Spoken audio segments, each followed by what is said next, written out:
సుమన్ టీవీలో మీ business promotions కోసం ఈ కింది నెంబర్ను సంప్రదించగలరు.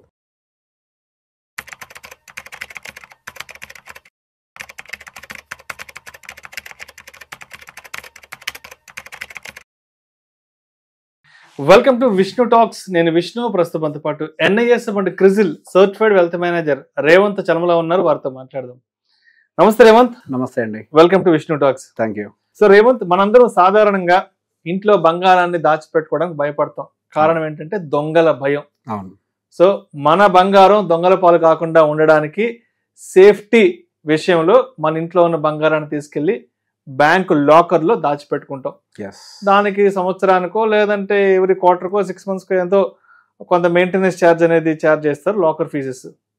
సో అయితే దీనికి సంబంధించి రిజర్వ్ బ్యాంక్ ఆఫ్ ఇండియా కొన్ని కొత్త గైడ్ లైన్స్ కూడా తీసుకొచ్చిందంట. మీరు గనుక మీ బంగారాన్ని బ్యాంకు లాకర్లో కానీ దాచిపెడితే కొన్ని విషయాలు తప్పనిసరిగా తెలుసుకోవాలి. దానికి సంబంధించిన గైడ్ లైన్స్ ఇవంటూ కూడా ఒక ఆర్టికల్ చదివాను 2 days బ్యాక్. సో మరి బ్యాంకు లాకర్ లో ఉన్న బంగారానికి సంబంధించి రిజర్వ్ బ్యాంక్ ఆఫ్ ఇండియా తీసుకొచ్చిన గైడ్ లైన్స్ ఏంటి, తప్పనిసరిగా మనం ఎటువంటి విషయాలు తెలుసుకోవాలి అంటారు మన బంగారాన్ని తీసుకెళ్లి బ్యాంక్ లాకర్ లో భద్రపరిచే ముందు? సో ఇప్పుడు ఇంట్లో పెట్టుకుంటే దొంగల భయం, మన లాకర్ ఎవరైనా ఎత్తుకుపోతారని. ఇప్పుడు మన బ్యాంక్ లాకర్ ఎత్తుకుపోతే అది పెద్ద ప్రశ్న. జరగచ్చు కూడా కదా, పెద్ద ప్రశ్న. ఎందుకు బోల్డ్ జరిగినాయి. ఇప్పుడు దాకా చాలా కేసులు ఉన్నాయి, జరుగుతూనే ఉంటాయి, రెగ్యులర్ గా జరిగేవి. సో ఇప్పుడు RBI గైడ్ లైన్స్ ప్రకారం కొన్ని విషయాలు చెప్తుంది. అసలు ఫస్ట్ మీరు లాకర్ ని దేని పర్పస్ వాడాలి అంటే కొన్ని నియమాలు ఉన్నాయి. సో బంగారం కానీ, సర్టిఫికేట్స్ కానీ, ప్రాపర్టీ డాక్యుమెంట్స్ కానీ, వీటి వరకు స్టోర్ చేసుకోవడానికి మీరు బ్యాంక్ లాకర్ ని ఫస్ట్ వాడచ్చు. మీకు నచ్చినంత క్యాష్ తీసుకెళ్లి లాకర్ లో పెడతానంటే దానికి RBI గైడ్ లైన్స్ ఒప్పుకోదు. మా దగ్గర 10 కోట్లు ఉన్నాయి, తీసుకెళ్లి బ్యాంక్ లో పెట్టుకోండి, సో దానికి ఒప్పుకోదు. So there are few restrictions. మీరు ఖచ్చితంగా డబ్బులను అయితే బ్యాంక్ అకౌంట్ లో పెట్టుకోవాలి. బంగారం లాంటివి కానీ, ప్రాపర్టీ డాక్యుమెంట్స్ కానీ, లోన్ డాక్యుమెంట్స్ కానీ మీరు ఇందులో పెట్టుకోవడానికి మీకు అనుమతి ఉంది అని. ఇఫ్ బై ఎనీ ఛాన్స్ బంగారం కనుక దొంగతనం జరిగితే, ఫర్ ఎగ్జాంపుల్ ఏదో మన దగ్గర ఉన్నటువంటి దాంట్లో 1 kg బంగారం అంటే ఎంత ఉంటుంది? kg బంగారం అంటే 80 లక్షలు ఉంటుంది. 1 కోటి రూపాయల బంగారం ఉంది, తీసుకెళ్లి పెట్టాము. అది మేనేజ్మెంట్ తప్పు, లేకపోతే దొంగతనం జరిగిందో, లేదా ఫైర్ యాక్సిడెంట్ జరిగిందో, లేదా భూకంపం వచ్చి బిల్డింగే పడిపోయిందో, ఇట్లా ఏదైనా జరగచ్చు. దొంగతనమే కాదు, ఏదైనా జరగచ్చు. సో ఇక్కడ ఏం జరిగినా గానీ మనకు బాధ్యులు ఎవరు? బ్యాంకుకి ఎటువంటి బాధ్యత లేదు. Bank will not take any responsibility. వాళ్ళు ఏదైతే మీకు మెయింటెనెన్స్ ఛార్జెస్ వేస్తూ ఉంటారో AMC, దానికి ఇంటూ 100 times మాత్రమే మీకు వాళ్ళు ఫీని చెల్లిస్తారు. మీరు 1000 రూపాయలు కడితే 1 లక్ష ఇస్తారు, 3000 AMC పే చేస్తే 3 లక్షలు ఇస్తారు, 4000 AMC పే చేస్తే 4 లక్షలు ఇస్తారు, అంతే. అదేంటది అంటే ఇప్పుడు మన ఇంట్లో పెట్టుకుంటే మన ఇంట్లో ఏదైనా దొంగల పడొచ్చన్న భయమో, లేదంటే మన ఇంట్లో పెట్టుకుంటే ఏ ఇతర కారణాల వల్ల మన బంగారం ఏదన్నా పోతుందనో, డ్యామేజ్ అవుతుందనో, ఇటువంటి సేఫ్టీ ప్రికాషన్స్ మనం తీసుకుని ఆలోచించి మన బంగారాన్ని తీసుకెళ్లి బ్యాంక్ లాకర్లో భద్రపరుచుకుంటే అక్కడ కూడా ఏమన్నా జరిగితే కూడా దానికి బ్యాంక్ వాళ్ళు ఎటువంటి బాధ్యత వహించరు. వాళ్ళు కేవలం ఆ లాకర్ ఫెసిలిటేట్ చేయడానికి ఏదైతే సెక్యూరిటీ ఛార్జెస్ తీసుకుంటారో దానికి గాను ఇన్సూరెన్స్ కింద ఇంటూ 100 times డబ్బుల్ని మీకు పే చేస్తారు, అంతే. సో చాలా మంది ఇది కూడా వెతుక్కుంటూ ఉంటారు, తక్కువ రేటుకి ఎక్కడ లాకర్ దొరుకుద్దా అని. తక్కువ రేట్ లాకర్ అంటే మీకు తక్కువ వస్తుంది, సెక్యూరిటీ డిపాజిట్ కూడా అంటే తక్కువ డబ్బులే ఇస్తారు మీకు ఏదైనా జరిగితే. సో అట్లా ప్రతి బ్యాంక్ లో జరుగుద్ది అంటే అట్లేం లేదు. సో మరి దీనికి ఏంటి ప్రత్యామ్నాయం? ఫస్ట్ థింగ్, మనం గోల్డ్ అనేది ఇన్వెస్ట్మెంట్ పాయింట్ ఆఫ్ వ్యూలో అయితే కనుక ఎక్కువ తక్కువ ఫిజికల్ గా కొనొద్దు, ఆర్నమెంట్స్ వేసుకోవడానికి సరిపడా కొనుక్కోవాలి. సరే, మనం కొంతమందికి కొన్ని అలవాట్లు ఆల్రెడీ చేసేసి ఉండుంటారు, బిస్కెట్లు, కాయిన్స్, ఏది ఇన్వెస్ట్మెంట్ పాయింట్ ఆఫ్ వ్యూ చాలా కొనేసి ఉండుంటారు. మరి దానికి ఇంకో దారి లేదా అంటే దానికి ఒక దారి కల్పించింది మనకి RBI. దాని పేరే గోల్డ్ మానిటైజేషన్ స్కీమ్. ఓకే, మనకి సోవరెన్ గోల్డ్ బాండ్ గురించి అవగాహన ఉంది. అది వేరు, మన ఆన్లైన్ లో బాండ్స్ గా కొంటాం, ఇది వేరు. దీని పని ఏంటి అని అంటే మన దగ్గర ఉన్న గోల్డ్ తీసుకెళ్లి బ్యాంక్ అప్ చెప్తాం. సో బేసిక్ గా మన గోల్డ్ మానిటైజేషన్ స్కీమ్ అనేది ఎప్పటి నుంచో రన్నింగ్ లో ఉంది. రీసెంట్ గా March 25వ తారీఖు 2025 మొన్న రీసెంట్ గా కొన్ని మార్పులను తీసుకొని వచ్చింది. ఈ గోల్డ్ మానిటైజేషన్ స్కీమ్ అంటే మన దగ్గర ఉన్నటువంటి ఆర్నమెంట్ అయినా తీసుకుంటారు, మన దగ్గర ఉన్న గోల్డ్ కాయిన్స్ అయినా ఏమైనా కానీ స్క్రాప్ అంటే మొత్తం గోల్డ్ అంతా తీసుకుంటారు. అందులో స్టోన్స్ గిన్స్ ఏమైనా ఉంటే మొత్తం తీసేసి దానికి ప్యూరిటీ అంతా చెక్ చేసి వెయిట్ వేసి దానికి వాళ్ళు డిపాజిట్ చేసి వాళ్ళ దగ్గర పెట్టుకుంటున్నందుకు గాను మీరు లాకర్ ఫీ పే చేయటం కాదు, వాళ్ళు మీకు ఎదురు 2.5% ఇస్తారు. ఒక వడ్డీ మీకు ఎదురు పే చేస్తారు. కానీ ఇక్కడ రీసెంట్ గా ఎప్పుడో ఒక వీడియో చేసినప్పుడు మన ఆర్నమెంట్ ఇస్తే ఆర్నమెంట్ తిరిగిస్తారని చెప్పి చిన్న తప్పు. నేను క్లియర్ గా దాని డేటా చదివినప్పుడు దాన్ని నీట్గా కరగదీసి ఒక బార్ లాగా తయారు చేసి ఆర్బీఐకి పంపిస్తారు. యా, సో బేసిక్ గా మనకి తిరిగి ఇచ్చేటప్పుడు ఆ రోజున్న వాల్యూ ప్రకారం రూపీస్లో కానీ లేదా మళ్ళీ గోల్డ్ రూపంలో కానీ మనకి రిటర్న్ ఇంక్లూడింగ్ ఇంట్రెస్ట్ చెల్లించేస్తారు.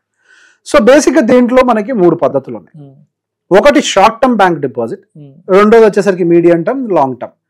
1 నుంచి 3 సంవత్సరాల వరకు తీసుకునేదాన్ని షార్ట్ టర్మ్ అని అంటారు. 5 నుంచి 7 సంవత్సరాలకి మీడియం అంటారు. లాంగ్ టర్మ్ అంటే 12 నుంచి 15 సంవత్సరాల దానికి. సో రీసెంట్ గా మారుతున్నటువంటి ఆర్థిక పరిస్థితుల వల్ల 2025 మార్చి 25వ తారీఖున long term and medium term ని ఆపేసింది ఆర్బీఐ. కేవలం షార్ట్ టర్మ్ వరకు తీసుకోవచ్చు అని చెప్పేసి చెప్పింది. సో ఎందుకు తీసుకుంటుంది బ్యాంక్? అసలు ఆర్బీఐకి ఏం అవసరం? మన బంగారం తోటి ఏ సెంట్రల్ బ్యాంక్ అయినా, మన దేశంలోనే కాదు ఏ సెంట్రల్ బ్యాంక్ అయినా గోల్డ్ రిజర్వ్స్ ని ఎంత కుదిరితే అంత మెయింటైన్ చేసే ప్రయత్నం చేస్తారు, పెంచుకుంటానే బంగారం దాచిపెడుతుంటాయి. రైట్. సో బేసిక్ ఇప్పుడు మన రిజర్వ్స్ ని పెంచాలంటే బయట నుంచి కొనాలి. ఈ బయట నుంచి కొని ఈ డాలర్ స్ట్రెస్ ని భరించడం కంటే డొమెస్టిక్ గా హౌస్ హోల్డ్ ఉన్న దగ్గర ఉన్న బంగారాన్ని తీసుకొని వాళ్ళు స్టోర్ చేసుకునే ప్రయత్నం చేస్తారు, దానికి వడ్డీ కడతారు. ఓకే, సో ఆ పర్పస్ దాని గురించి ఈ గోల్డ్ మానిటైజేషన్ స్కీమ్ అనేది ఒకటి వచ్చింది. అది దేశ ఆర్థికాభివృద్ధికి ఉపయోగపడుతూ ఉంటది. ఇట్లా మనం దాచుకోవడానికి ఇబ్బందులు పడకుండా నీట్ గా కరగబెట్టి వాళ్ళ దగ్గర పెట్టడానికి మనకు వస్తుంది. దానికి గాను మనకు సర్టిఫికెట్లు ఇస్తారు. సో ఒక్కొక్క బ్యాంక్కి ఒక్కొక్క నియమం ఉంది. కొంతమంది 10 గ్రాములైనా తీసుకుంటామంటారు, కొంతమంది 500 గ్రాములు అయితేనే తీసుకుంటామని అంటారు. మాక్సిమం లిమిట్ అయితే ఏమీ లేదు. మీ దగ్గర ఎంత బంగారం ఉంటే అంత బంగారం గోల్డ్ మానిటైజేషన్ అంటే వేసుకున్న ఆర్నమెంట్స్ ఒక్కదాన్ని మనం పర్సనల్ గా పక్కకు పెట్టుకొని మిగతా ఇన్వెస్ట్మెంట్ అనే పాయింట్ ఆఫ్ వ్యూలో ఏదైతే మనం గోల్డ్ ఎక్యుములేట్ చాలా మంది చేస్తుంటారు, ఎక్యుములేట్ చేసి పక్కకు పెడుతూ ఉంటారు. వాడని గోల్డ్ కాయిన్స్ రూపంలో బార్స్ రూపంలో చేస్తుంటారు. తీసుకెళ్లి మనం దాన్ని బ్యాంకులో అప్పచెప్తే, సో ఇక్కడ ఇంకొన్ని ఉంటాయి. అన్ని బ్యాంక్ బ్రాంచెస్కి వెళ్తే వాళ్ళు దాన్ని అసలు చాలా మందికి మేనేజర్స్ కూడా జిఎంఎస్ గురించి తెలియదు, చాలా మందికి అవగాహన లేదు. Majority of the banks SBI కానీ హెచ్డిఎఫ్సి కానీ ఐసిఐసి బ్యాంక్ కానీ ఇవన్నీ కూడా యాక్సెప్ట్ చేస్తున్నాయి, కానీ అన్ని బ్రాంచెస్ లో యాక్సెప్ట్ చేయవు. హైదరాబాద్ నేను చూసిన దాని ప్రకారం హైదరాబాద్ అండ్ విజయవాడ, ఇక్కడ తెలంగాణలో అయితే హైదరాబాద్, ఆంధ్రాలో అయితే విజయవాడలో అయితే కొన్ని బ్రాంచెస్ లో యాక్సెప్ట్ చేస్తున్నట్టుగా నేను చూసినటువంటి ఆర్టికల్స్ లో కనిపించింది. సో బేసిక్ ఆ పర్టికులర్ బ్రాంచెస్, ఎందుకంటే ఇది అందరూ ఆపరేట్ చేసేటువంటిది కాదు, దానికి ఒక టీం ఉంటుంది. అంటే దాని ప్యూరిటీ, దాని వెయిట్, దాని క్వాలిటీ అన్ని చెక్ చేయడం కోసం చెప్పేసి ఒక టీం ఉంటుంది. ఆ టీం అవైలబిలిటీ అన్ని చోట్ల దొరకదు. సో అది ఎక్కడుందో చెక్ చేసుకొని అక్కడికి వెళ్ళి మనం ఈ గోల్డ్ మానిటైజేషన్ స్కీమ్ ని ఈ షార్ట్ టర్మ్ డ్యూరేషన్ కోసం మనం అప్పచెప్తే మనకి లాకర్ ఛార్జీలు తప్పుతాయి. మళ్ళీ రాత్రి ఇంట్లో దొంగతనం జరుగుతున్న భయంతో పడుకుంటాం. తీసుకుపోయి బ్యాంక్ లో పెడితే మళ్ళీ దాన్ని ఎత్తిపోతున్న భయం లేకుండా లాకర్ ఛార్జీలు కట్టకుండా మీకు ఆర్బీఐ ఆర్థిక భద్రతను క్రియేట్ చేస్తుంది. సో మనకు ఆర్బీఐ సైడ్ నుంచి కూడా కొన్ని ఉన్నాయి. అంటే బేసిక్ ఇక్కడ అలా కావాల్సింది అంటే దాని మీద కావాల్సిన అవగాహన తెలుసుకొని, సో చాలా మంది బ్యాంక్ మేనేజర్ల దగ్గరికి వెళ్ళినప్పుడు దీని గురించి అట్లాంటి స్కీమ్లు లేవు మాకు తెలియదు అని అంటారు. సో దాన్ని ఏ బ్రాంచ్ లో ఉందో తెలుసుకోండి. ఆ బ్రాంచ్ లో అది ఉండకపోవచ్చు, అన్ని బ్రాంచెస్ లో యాక్సెప్ట్ చేయట్లేదు దాన్ని. సో ఏ బ్రాంచ్ లో మనకు అది అందుబాటులో ఉందో చెక్ చేసుకొని ఆ బ్రాంచ్ కి వెళ్తే ఈ గోల్డ్ మానిటైజేషన్ స్కీమ్ కి సంబంధించిన డేటా అంతా దొరుకుతుంది. ఓకే, సో ఖాళీ ఉన్న బంగారాన్ని ఒక 3 సంవత్సరాల వరకు మీరు డిపాజిట్ చేసే ఫెసిలిటీస్ విత్ 2.5 ఎదురు కట్నాలు ఇవన్నీ. సో మొత్తానికి ఇంట్లో కేజీల బంగారం ఉంది కదా అని చెప్పి తీసుకెళ్లి అంటే బ్యాంక్ లాకర్ లో కనుక పెట్టుకుంటే అక్కడ కూడా భద్రత కరువు అయితే ఆ తర్వాత పరిస్థితులు ఏంటి? సో 50 లక్షల రూపాయలు బంగారం అది బ్యాంకులో పెట్టాము, అది కొన్ని కారణాల వల్ల బ్యాంకులో ఏదైనా రాబరీ జరగడమో, లేదంటే బ్యాంక్ ఏదైనా అగ్ని ప్రమాదానికి గురి అవ్వడమో, లేదంటే భూకంపము, తుఫాన్ లాంటి ప్రకృతి వైపరీత్యాలు వచ్చి ఆ బ్యాంకు బిల్డింగ్ ఏదైనా జరిగితే కూడా సో మనం ఎంత అయితే బంగారం పెట్టామో అంత డబ్బు మనకి ఇవ్వరు. అసలు మనం ఎంత పెట్టామో కూడా వాళ్ళకి తెలియదు, వాళ్ళు చూడరు కదా, చూడరు.